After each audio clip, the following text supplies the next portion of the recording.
අඩෝ දිනු කවුද බං උදේ උඹට චීක්කිස් එකක් දීලා ගියා හැන්ඩි සම්බුවා අපේ මස්සිනා පොඩ්ඩක්ද සයුරි මගේ කරට අත දාගන්න ගමන් සයුරි මට හම්බුනේ කැම්පස් ආවට පස්සේ එයා කොල්ලෙක් වගේ කොණ්ඩෙත් කපලා තියෙන්නේ සයුට තියෙන්නේ දිනිතිට වගේම හැකර කටක් එයා හොස්ටල් එකේ ඉන්නේ ඒ නිසා වෙඩිය මන් යන්නේනකොට දැකලා නෑ මේ සයු මැණි හලන්න එපා ඒ හැන්සම් මගේ දිනිති කිව්වේ ඔරෝගෙන එහෙනම් මොන මගුලටද මේකගේ මූණේ කියලා ගෑවේ බුවා උබල දෙන්න මිනිහවත් බෙදා ගන්නවද රෙද්ද නෙවේ බල්ලෝ ඒ මේකිගේ ප්‍රාණ සම අයියන්ඩිය මාගේ ප්‍රාණ සම ක්‍රෂ් එක දිනිති සයු එක්ක මොනවද දොඩවත්වා ඒත් මම් හිටියේ මේ ලෝකෙ නෙවෙයි මගේ ඇස් හෙව්වේ ඒ රූපේ ඇයි කියලා දන්නේ නෑ ඒත් මට ඒ ඇස් දකින්න ඕනේ වුණා සමහර විට ඒ ඇස් අප්පච්චිගේ වගේ වෙන්න ඇති අන්න ඔබේ හොටු බබා ඉන්නවා මං පියවි සිහියට ආවේ කැන්ටින් එකේ ටේබල් එකට ළඟින් ආව සද්දේට එතන හිතේ බලල් ඇස්සුයි තව අධ්‍යයල ටිකකුයි තඩි අයියා හොටු බබා කිව්වේ මට කියලා මට තේරුණා එයා හයියෙන් hina වෙනවා ඒ ඇස් හරිම ලස්සනයි hina වෙනකොට මං වශී වෙලා බලන් හිටියා එයා දිහා ඒ හේසරගේ හොටු බබා යාළුවොත් එක්ක මෙහාට ආවනම් තඩි අයියා කිව්වේ එතන හිටපු අයියා කෙනෙක්ට පහක් දාන ගම ඒත් කවුද හේසර මං කොහොමද එයාගේ උනේ මං හිත ඉද්දි සයු මාව ඇදගෙන ගියේ වෙලා ගියොත් රැග් එක වෙඩි වෙනවා කියලා දන්න නිසා වෙන්න ඇති දුබුරු ඇස් අයිතිකාරියා මන් දිහා බලන් ඉන්නවා. එයාගේ අතේ බැන්ඩේජ් එකක් දාලා. දකුණු අතට කෑම එක ළඟ තිනවා. ඒක අල්ලන්නවත් නෑ. පව් කොහොම කන්නද? අත තුවාලයිනේ. මම හිතුවේ එයාගේ අත දිහා බලාගෙන. හරි. දැන් අපි හොටු බබාට දෙන රැග් එක මොකද්ද? උසයියා තඩි අයියාගෙන් අහනවා. එතකොටයි මම මේ ලෝකෙට ආවේ. මෙච්චර වෙලා හිටියේ අරයාගේ ලෝකෙනි. මට මොනා වෙලාද මන්ද? හරි. එහෙනම් දුවල ගිහින් අර අතන තියෙන කෝටු කැල්ල අරන් එන්න. තඩි අයියා කිව්වේ මට. මම හිටපු තැනම ඉඳන් ඇඟිලි පටල හිටියා. තමුසෙට සිංහල තේරෙන්නේ නැද්ද? ගිහින් අරක අරත් එනෝ. තව අයියා කෙනෙක් හයියෙන් කෑ ගහද්දි මං ගැස්සුණා.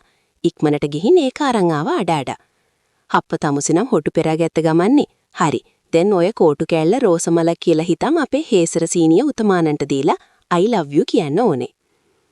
අනේ දෙවියනේ. මං කොහොමද කෙනෙක්ට බොරුවට ආදරේ කියන්නේ? බෑ. ඒක කීයටවත් කරන්න බෑ. අනික ඒක කොච්චර අර්ථයක් තියෙන වචනයක්ද? කොහොමද මම ඒක ආවට ගියාට කියන්නේ? මගේ ජීවිතේ අයියලා දෙන්නටයි අම්මටයි ඇරෙන්න කාටවත් ඒක කියලා නෑ. අනික කවුද හේසර? මගේ ඇස් විලින් කදුළු ගලන් ගියේ මටත් නොදැනීම. දැන් තමුසට ඒක කරන්න බැරිද? මම ඔළුව හෙල්ලුවේ බෑ කියන්න. ඇයි බැරි?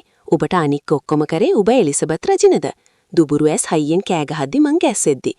එයා හිටියේ කේන්තියෙන්. විගේ ලස්සන ඇස් රතු වෙලා. මං වෙන එකක් කරන්නම්. මං කිව්වේ ඇහෙන නෑහෙන ගානට. එහෙනම් මට මේ බත් ටික කවපන්. එයා කිව්වේ අතේ තිබ්බ හැන්ද පොලේ ගහන ගමන්. මං එයා දිහා බලන් හිටියේ අසරණ දැසින්. ඒත් එයාගේ ඇස් කිව්වේ එයාගේ තීරණය වෙනසක් නෑ කියලා. මං හෙමීට එයාට එහා පැත්තේ පුටුවෙන් වාඩි උනේ පිගානත් ළඟට අරන්. එයා මං දිහා බලන් හිටියේ පුදුමෙන් වගේ.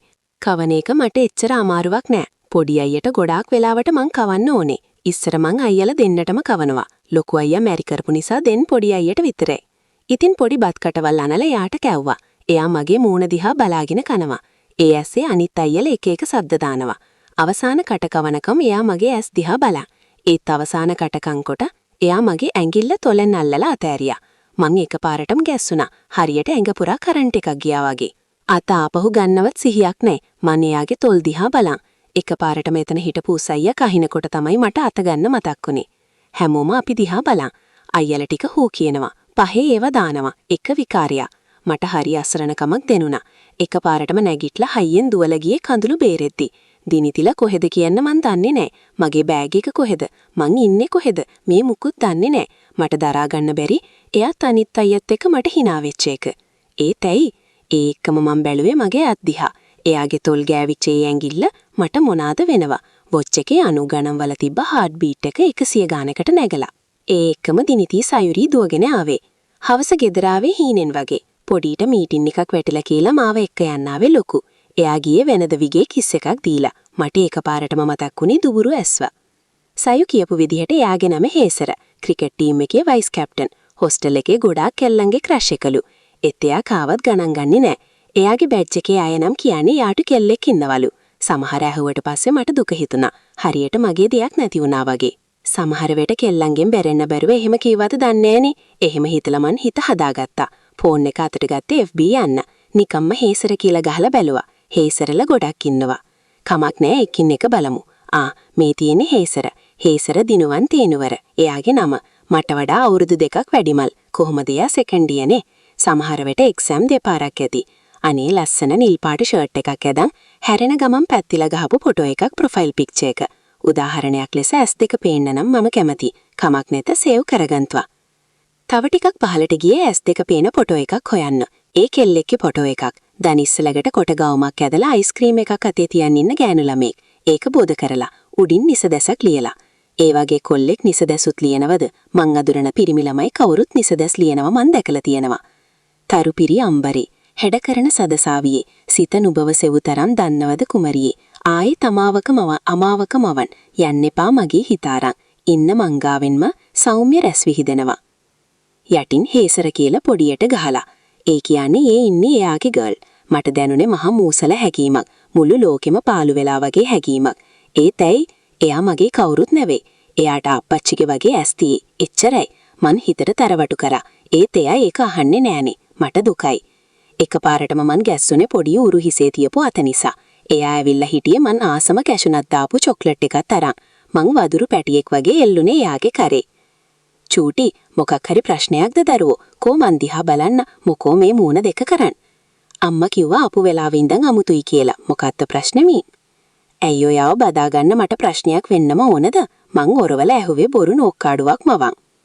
නෑ බදාගත් එක නෙවෙයි ප්‍රශ්නේ. කවදාවත් නැතුව චොක්ලට් එකට කලින්ම මාව මතක් වෙච්ච එක. එයා කියන්නේ ඇත්ත. මං වෙනදට චොක්ලට් එක තමයි පැනලා ගන්නෙ. මං පැනලා චොක්ලට් එක ගත්තා බොරු සතුටක් මවන්. මගේ දුක එයාලට පෙන්වන්න මං කැමති නෑ.